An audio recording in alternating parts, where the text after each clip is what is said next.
Bonjour à vous tous.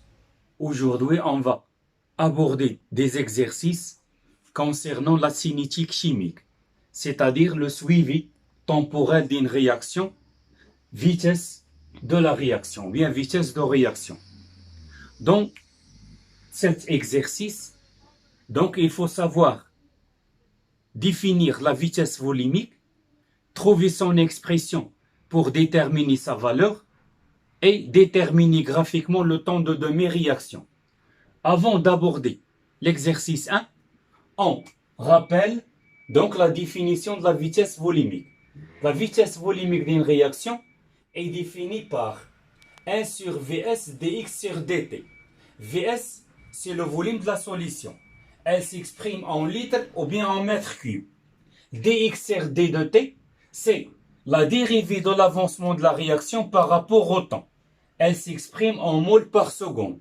Donc, on va voir comment je dois déterminer la vitesse volumique graphiquement. Ensuite, le temps de demi-réaction noté T1,5. Donc, le temps de demi-réaction, c'est tout simplement la durée nécessaire pour que l'avancement de la réaction atteint donc son avancement final. La moitié de son avancement final, pardon. Donc, à T égale T1,5, x de T1,5 égale xf sur 2. Et si la réaction est totale, l'avancement final égale à l'avancement maximal. Maintenant, je dois savoir comment je peux déterminer ce qu'on appelle la vitesse volumique graphiquement ainsi que le temps de demi-réaction. Donc, comment déterminer graphiquement la vitesse volumique? En donnant par exemple x en fonction des temps. Voici la courbe.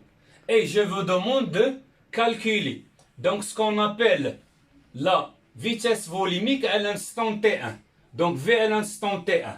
Donc on applique la définition. V à l'instant T1, c'est 1 sur Vs, d de x sur d de t à l'instant T1. On ne connaît pas l'expression de l'avancement en fonction des temps. C'est-à-dire vous avez x de t égale 2t plus 3. Pour calculer la vitesse, il suffit de faire la dérivée.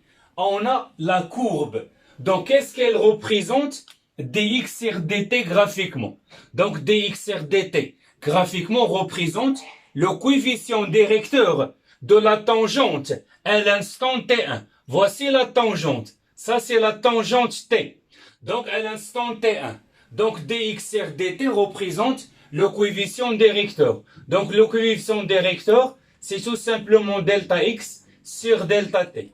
Donc, pour la calculer, il suffit de choisir deux points appartenant à la tangente. Par exemple, ce point noté A et ce point noté B.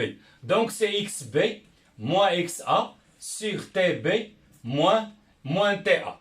Donc, ça, c'est ce qu'on appelle le coefficient directeur. Donc, je remplace 1 sur Vs, donc xb moins xa sur tb moins ta. En connaissant bien sûr les coordonnées. Donc ça c'est XA, ça c'est TA, ça c'est XB et ça c'est T de B. Donc il suffit de faire l'application numérique. Maintenant, comment on détermine ce qu'on appelle donc le temps de demi-réaction graphiquement? Bien sûr, selon les courbes utilisées. Si vous avez ici comme courbe, donc le temps de demi-réaction, on sait que lorsque T égale T1,5, X à l'instant T1,5, c'est XF sur 2. Donc, il faut chercher l'avancement final. Voici l'avancement final. Ça, c'est XF.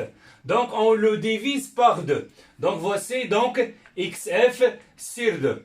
Donc, il suffit de choisir ou bien de déterminer donc l'abscisse des points d'ordonnée XF sur 2. Donc, voici l'ordonnée et ça, c'est T1, T1,5. Donc, ça, c'est une méthode graphique utilisée pour calculer le temps de demi-réaction. Donc, on va le voir ici, donc, sous forme d'un exercice, comment je dois déterminer ces deux grandeurs, c'est-à-dire la vitesse volumique et le temps de demi-réaction. À l'instant t égale 0, on mélange deux solutions. Une solution de iodure de potassium de concentration C1 et de volume V1 égale 100 ml. Et une solution CS2 de peroxodisulfate de potassium de concentration de C2 et de volume V2 égale 100 ml. Et ensuite, l'évolution de la quantité de matière des ions iodures et moins en fonction des temps. On obtient la courbe ci-dessous. Donc, cette courbe représente l'évolution de la quantité de matière des ions et moins en fonction des temps. On donne les couples mises en jeu, donc, dans la réaction. Première question, donc, donner l'équation de la réaction, dresser un tableau d'avancement, déterminer graphiquement la quantité de matière des ions et moins, XF l'avancement de la réaction finale, montrer que la vitesse volumique donnée par la relation suivante, calculer sa valeur à l'instant t égale 0, c'est-à-dire la vitesse initiale, et déterminer le temps de demi-réaction. Donc, en commençant par la question numéro 1. Donc, il faut savoir établir l'équation de la réaction. Donc, en donnant bien sûr donc, les couples mises en jeu. Donc, qu'est-ce qu'on a comme solution? C'est le mélange entre la solution iodure de potassium et peroxodisulfate de potassium. Donc, la question demandée, c'est la réaction entre les espèces se trouvant dans la solution. Il y a les ions et moins, S2, O8 de moins et K+. Donc, l'ion potassium, c'est un ion spectateur, ne participe pas à la réaction. Donc, qu'est-ce qu'on a comme couple? Vous avez I2 et moins, et on a ce qu'on appelle S2O8 de moins, donc SO4 de moins. Donc, il faut tout d'abord souligner ce qu'on appelle les réactifs. Donc, les réactifs, ce sont les ions et moins, et ce sont S2O8 de moins. Donc, ce sont des réactions ox-red, c'est-à-dire des réactions oxydo-réduction. Donc, et moi, c'est un réactif. Donc, je dois l'écrire à gauche. Donc, vous avez ici, donc, I2. En commençant par, donc, équilibrer l'espèce, c'est l'oxydo-réduction. C'est l'ion iodure ou bien l'ion iode. Donc, vous avez ici un seul atome de l'iode, deux atomes d'iode. Donc, il faut multiplier ici par 2. Donc, ici, vous avez 2 atomes d'iode, ici 2 atomes d'iode. Ensuite, il faut équilibrer les charges. Donc, les charges sont toujours ajoutées au voisinage de l'oxydant. L'oxydant, c'est l'espèce qui capte les électrons. Donc, ici, c'est l'oxydant et ça, c'est le réducteur. Donc, il faut ajouter donc 2 électrons ici. Maintenant, pour le second, vous avez S2, O8 de moins. Donc, on a ici SO4 de moins. Vous avez 2 atomes de soufre, un atome de soufre, 8 atomes d'oxygène, 4 atomes d'oxygène. En multipliant ici par 2. Donc, 2S, 2S. 2 fois 4, c'est 8, donc ici 8. Maintenant, il faut équilibrer les charges. Vous avez 2 charges négatives dans les réactifs et vous avez 4 charges dans les produits. Donc, il faut ajouter ici 2 électrons. Donc, l'équation bilan, en sommant ou bien en ajoutant membre à membre les deux demi-équations. Donc, on obtient 2i moins plus S2. Donc, S2, O8 de moins.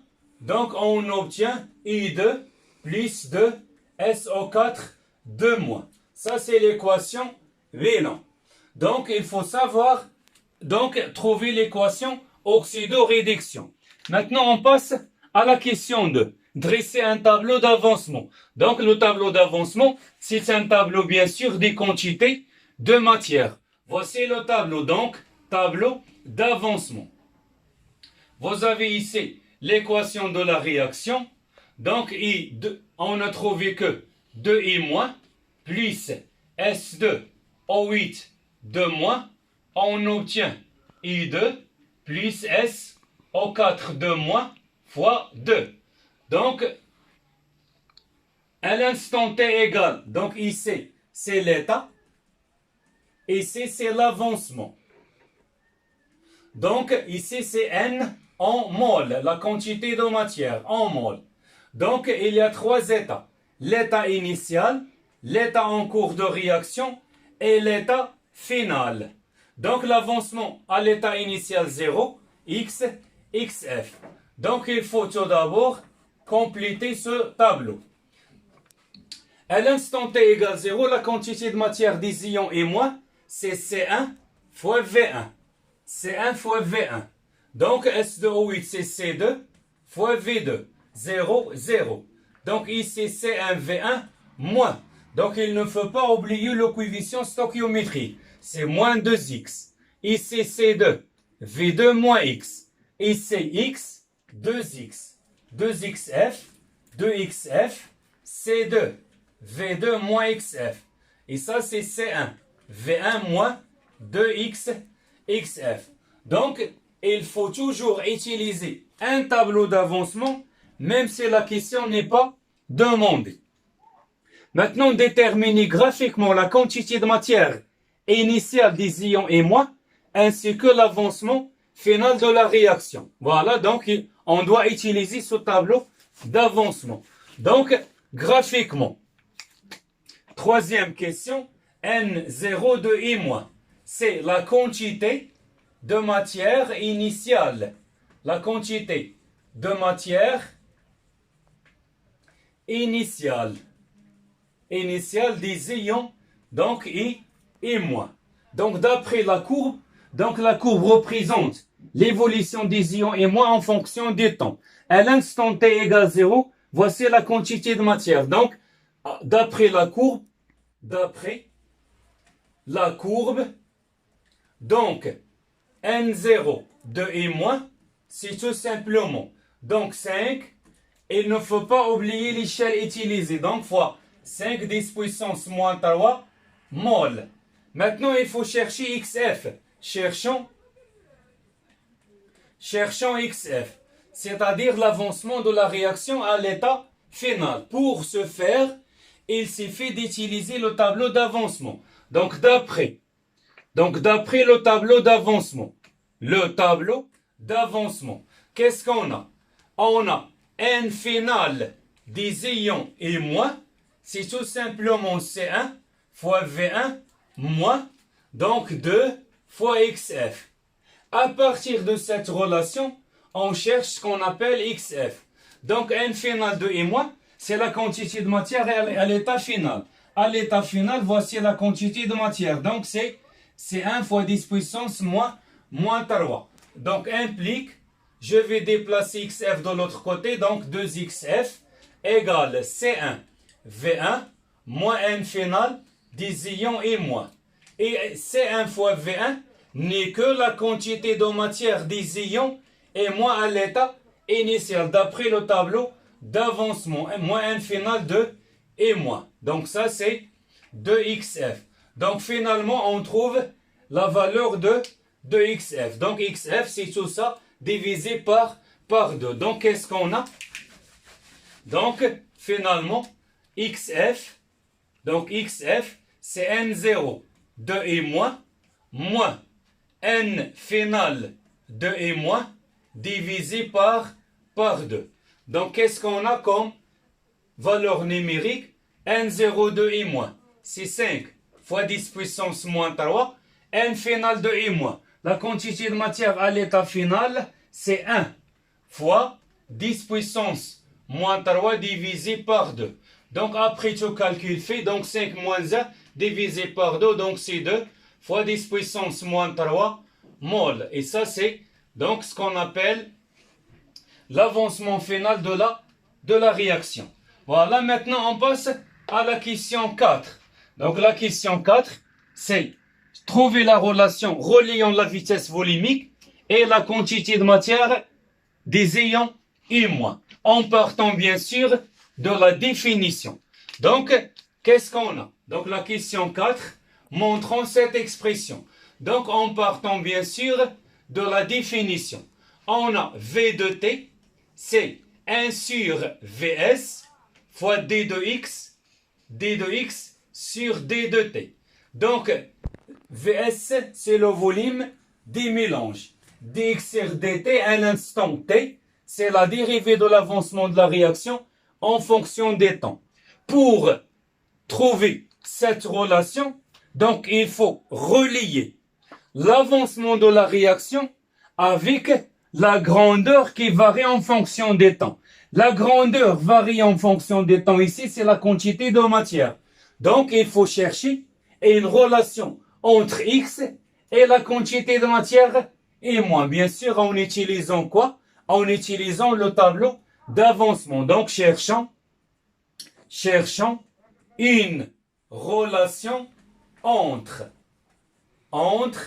X et la quantité de matière des ions et moins. Si vous avez ici la concentration, donc il faut chercher une relation entre l'avancement et la concentration.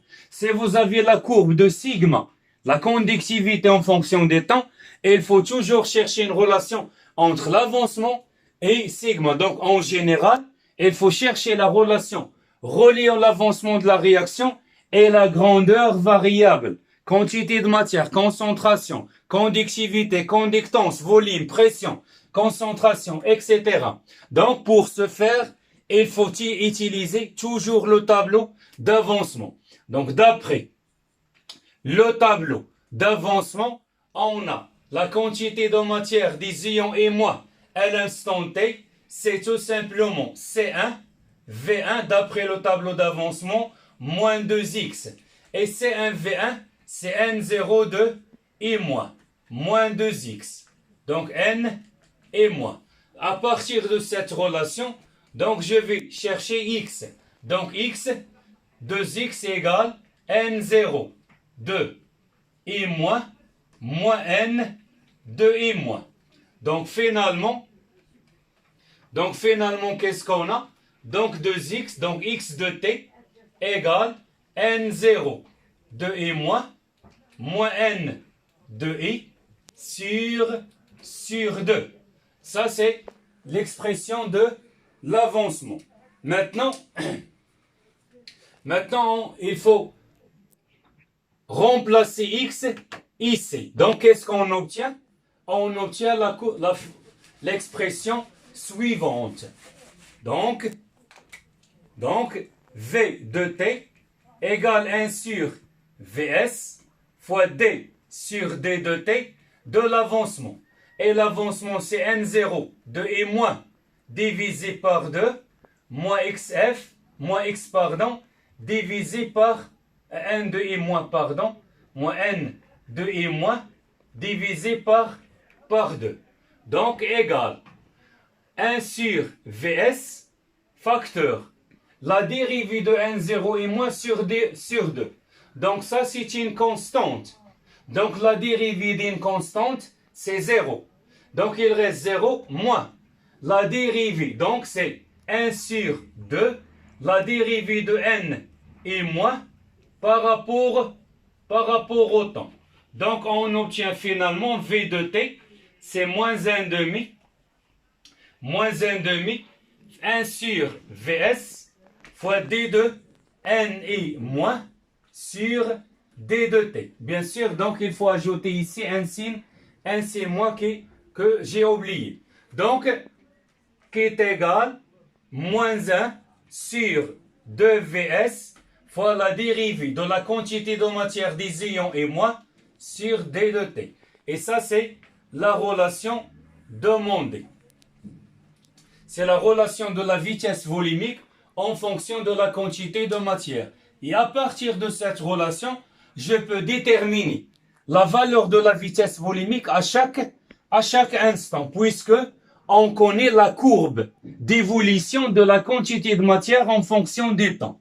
Donc, c'est la question 5. La question 5, c'est calculer donc la valeur de la vitesse à l'instant t égale 0. Donc, calculons la vitesse volumique. Donc, la vitesse volumique initiale, c'est-à-dire V à l'instant t égale à 0. Bien sûr, en utilisant la définition. Donc, qu'est-ce qu'on a?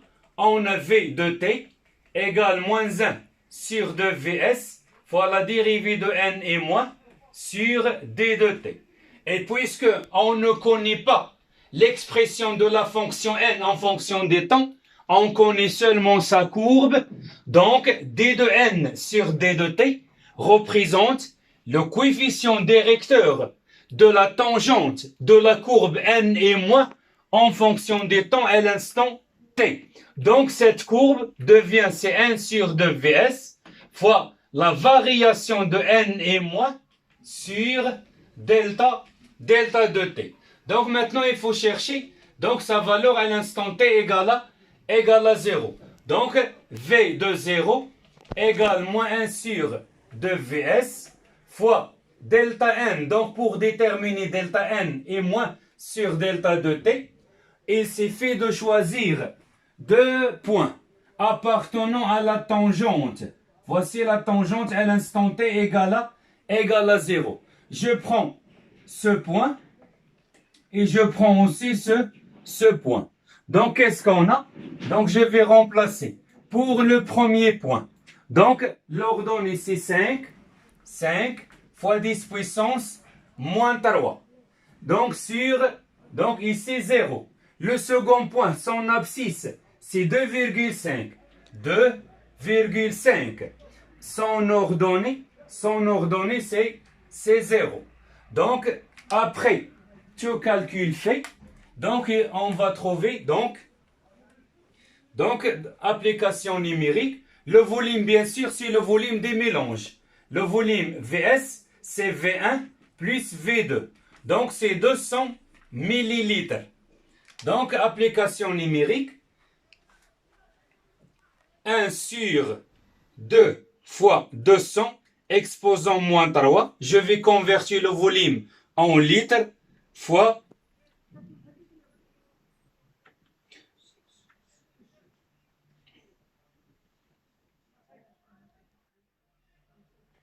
voilà, donc fois 5 10 puissance fois 5 exposant au C-3 moins 0 sur moins 2,5 égale. Donc après tout calcul fait, on trouve, donc c'est 5 fois 10 puissance moins 3.